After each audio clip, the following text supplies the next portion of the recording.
savybėm tos akies. Tai va, bet gamtininkai čia irgi užsuka dėl kelių priežasčių. Tai vienas dalykas kraštovaizdis, pasigrožėti tikrai faina vieta. Bet ilgiau palūkėjus ant to tiltelio kartais gali pamatyti medžiojant arba praskrendant tulžį. Tai va, pažiūrėjom, kad tulžys vienas gražiausių Lietuvos paukščių.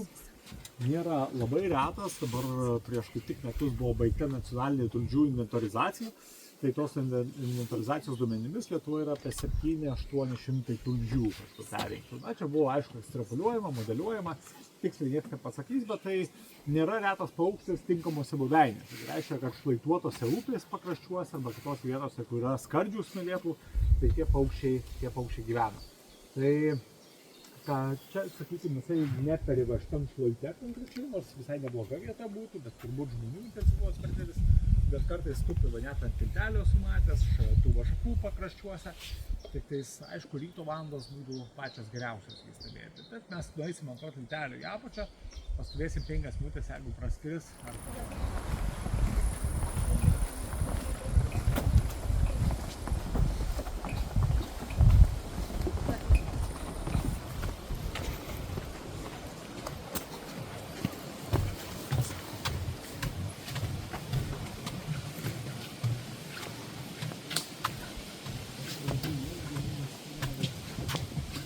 Matot, pratentą kuolą tokį stikliuką su vandens.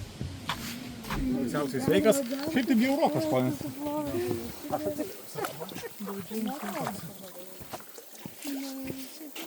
Čia iš tualeto. Jo, seniau tikėjo tam vargalim.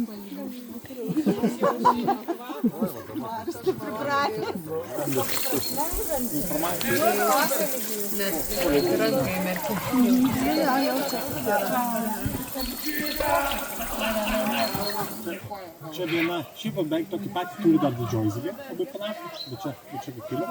Tai vat, tai jisai turi tik 3 balsus, 4. 4. Tai čia tik, pavyzdžiui, zylė kokius 500 turi vėstų. Skirtai žinoma. Jo neidentifikavus pariaudį.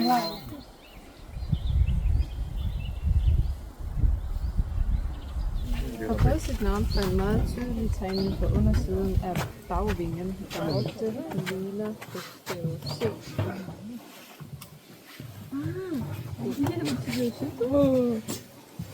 meget tydelig. Meget tydelig.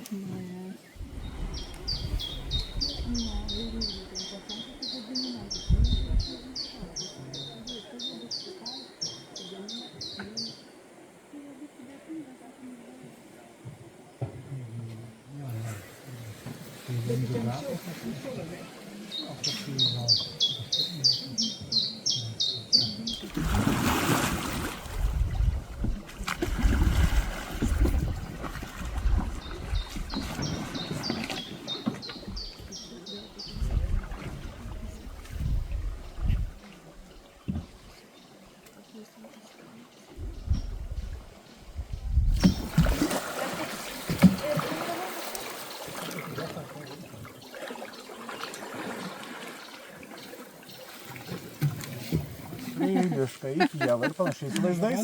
Ir tada patelė renkasi, kur prie. Kaip? Margasis. Jo, margasis žiogelis. Super, tai va. Margasis žiogelis. Paukštis. Ta prasme, žiogelis yra paukštis. Taip. Nu va. Bet tai tik purt galvo kokią lapas nukrito, žiūriu paskui kartaitė. Bet tai labai vėlyva. Gal čia jo kitas atsarginis? Net ir mano. Kuris neįtiko gal? Ne, bet čia taip užmaskuota, nebūčiau pastebėjęs nieką paeinant. Reikia irgi nuskoti, gal tada kiek knygų reikia.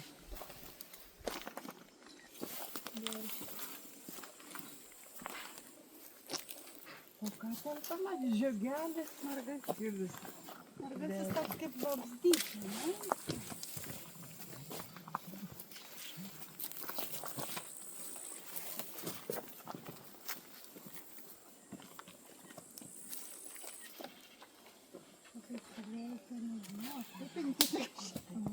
Nevysta ten karetaitė. Mažutis. Paskait yra nemažai musinukių irgi panašus. Aha. Gal net žydės būti labai. Neužperėtas matyti. Jo. Tai dėsiu. Neišeina, paskaitai, reikia lizdą dažniausiai Bet matyti. jisai biškutį, gal čia jau skylutė kokia, baltikiška kažkelė. Jo, jisai dūžęs jau, vsio. Gal skalėsi neprastai. Padėsim likimo dalį.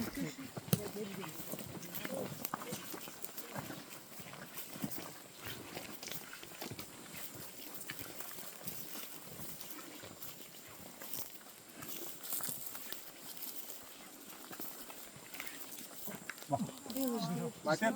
Aha, matau.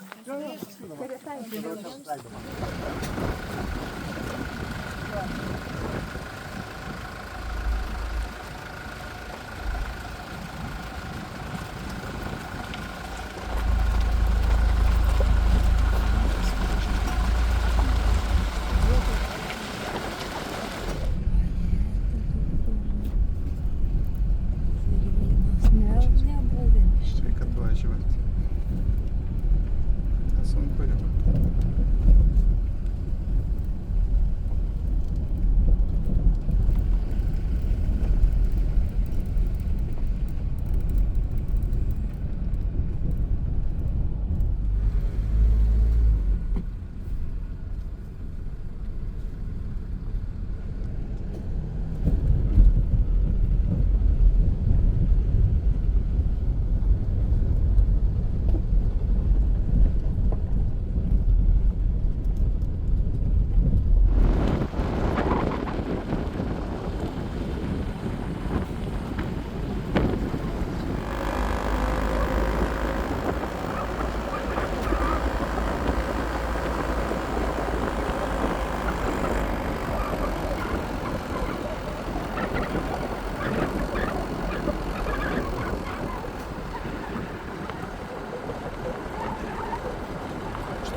Finansuoja, tai išteka pasėlius, nuėda burokus ir panašiai.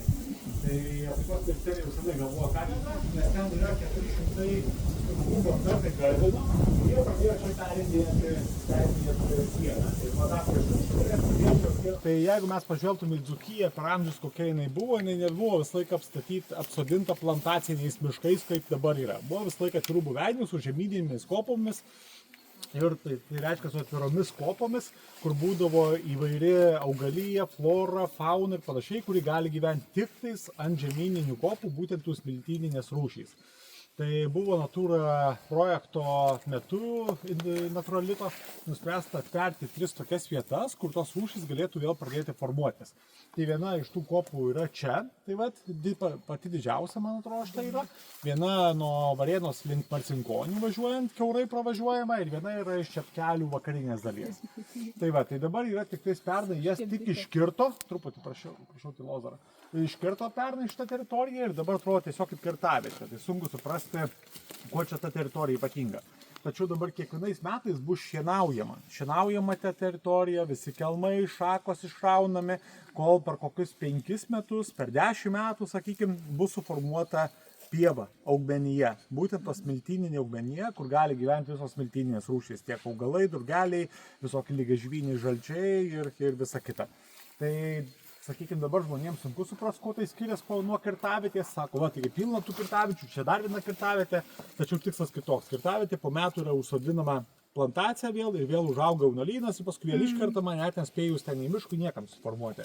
O čia dabar visą laiką bus atvira žemyninė kopa, kuri bus prižiūrima, šienaujama ir tiesiog formuosis unikali buveinė, kokios Dzūkijoje buvo išnaikintos dėl plantacinių miškų pasodinimo. Tai tokios atviros vietos yra labai svarbios ir lėliams, nes lėliai maitinasi kuo? Vabžiais, drugiais. Tai va naktiniais ir naktį jie skraido atvirose pušynų vietose ir tenais maitinasi. Tik kad jau būtų visiškai ideali ta vieta lėliams, tai reikia, kad jinai užaugtų pievų ir ten atsirastų daug vabžių. Tai va, dabar po truputį jie čia pradeda maitintis, bet mes jų nelauksim čia iki galo, truputį čia praeisim kampą ir nuvažiuosim į tokias garantuotas vietas, kur jie tenais dabar yra.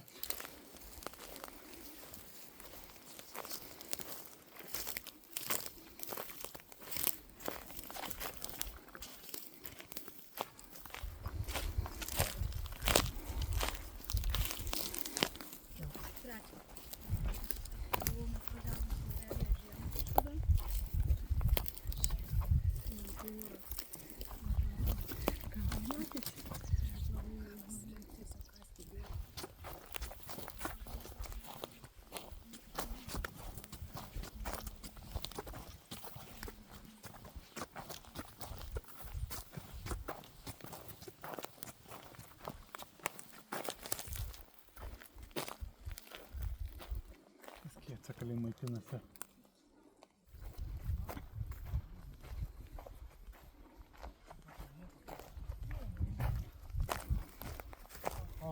Girdit? Ulduko giesmė. Čia lingė pievinė. Pievinės lingės patinas. Kokia netipinė vieta ją pamatyti. Tai bet va čia mes esame ant Čepkelių pelkės ribos. Va, čia dabar už 200-300 metrų prasideda Čepkelių pelkė. Ir ten jos peri. Tai tiesiog atskrenda čia pamedžioti. Virš miško. Jo, tai atrodo miškai netipinė buveinė. Tai pievinė lingė. Čia sunku pasakyti, bet aš manau, kad čia kažkurio žinduolio, kuris minta ir vabžiais. Tai keista, kad yra chitinas, tai daugelį žinduolių chitinas netinka. Va tie va lukštai viršutiniai, jie yra šiaip nuodingi. Tai va, tai... Kaip atrajonė. Tai švamėlės ar kakučiai? Man tai iš švamėlės.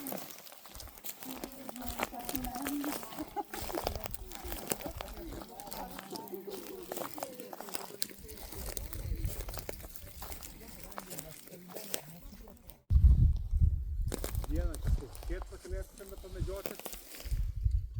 Gyvatėdžiai kartais pakiaušta. Ar tai reiškia, kad čia yra gyvatė? Taip. Čia ir lygiažvynis žaltys, ir paprastas geltonskuosis žaltys, ir gluodenų, ir driežų gyvavedės. Vikrio čia nėra, bet gyvavedės. Drugių, iki grambolių, iki stambių vabžių visokių. Ir juos dažniausiai gaudo skraidydamas. Kartais renka ir nuo paviršiaus, ir nuo žemės, bet ypatingai skraidydamas. O skraido pakankamai lėtai, virš žemės kartais 3, 4, 5 metrai, neaukštai, daro labai staigius posūkius, atrodo, kai stebi jį, aš tikiu, kad čia mes jį pamatysim, kai skrenda, jisai atrodo kaip sulėtintas vaizdas, labai keistai. Iš tikrųjų tai yra didelis paukštis, jeigu mes įsivaizduojam, kad jis mažas, ne, yra 0,5 metro ilgio sparnai. Tai va. Pats ilgi yra 27-25 cm, ta prasme kūnas, tai va, tai tai kokio jau padidinto malinio strazdo, ne, tokio, sakykime, kūnas, bet sparnai yra ilgi labai. Tai va, plotis sparnų yra va kažkur toksai, kaip pilnai įskleidžia, kai jis įtasnuoja, aišku, tai va kažkur va tokio, bet labai keistas, platiškas skrydis, labai lengvas. Tokias skrenda, atrodo kaip sulėtintas, tas taigi padaro kažkokį posūkį, vos net 360 apsisuka. Ta prasme, fantastinis paukštis, labai mistiškas, skiriasi nuo visų kitų. Tai va, tai įdomu yra tai, kad jis Lietuvoje prabūna tik 4 mėnesius. Parskrenda iš Afrikos, centrinės Afrikos ir pietų Afrikos į Lietuvą įprastai gegužės 1-2 savaitę. Tai va, pasirodo, migruojantys paukščiai iš karto pradeda kurti. Ką reiškia kurti? Tu užleisiu balsą, girdėsime šiandien. Toks, žinot, kurklio balsą, ne? Daržuose. Labai panašus kurklį. Žmonės net sumaišo arba su varle, arba su kurkliu.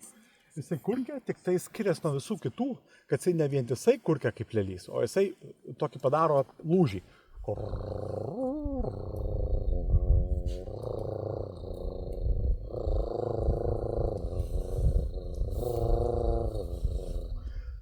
Aukštyn, žemyn. Girdite, ne? Toksai, sakykime, aukštesnių, žemesnių kurkimų ir vėl aukštesnių, vėl žemesnių. Va, sakykime, tas va kurkimas. Ir jisai gali trukti nuo 15 sekundžių iki kelių minučių vientisas kurkimas, iki minutį, iki 2000 jisai va tų pasako. Tai yra pakankamai tankus, sakykime, kurkimas. Tai va, ir pradeda visą laiką kurti, na, kokį 15 minučių po saulės laivos anksčiausiai. Tai dabar saulė leidžiasi, man atrodo, 9:55. Tai kažkur jau 10-15 po galima tikėtis pirmų ir kurkia iki pat paryčių, kol saulė beveik pateka. Tai va, ir maitinasi lygiai taip pat, jis nesimaitina dieną. Dieną, kadangi jis yra visiškai maskuojama, tokį turi kūną, praleidžia užsimaskavęs ant sausų šakų, ant kerpšilių, kur jo pamatyti praktiškai neįmanoma. Tai va, lyg skėtsakalis.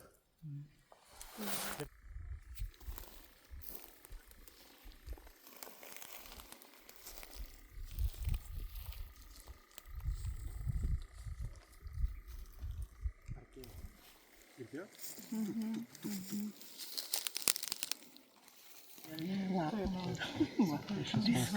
Va šitas ir čia yra džekauto kėlis. Jam primena.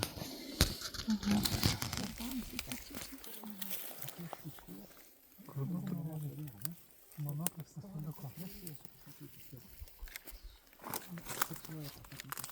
O tos kur pušyje, tas dvi yra, tai ant tos kairesnės vidurinės šakos.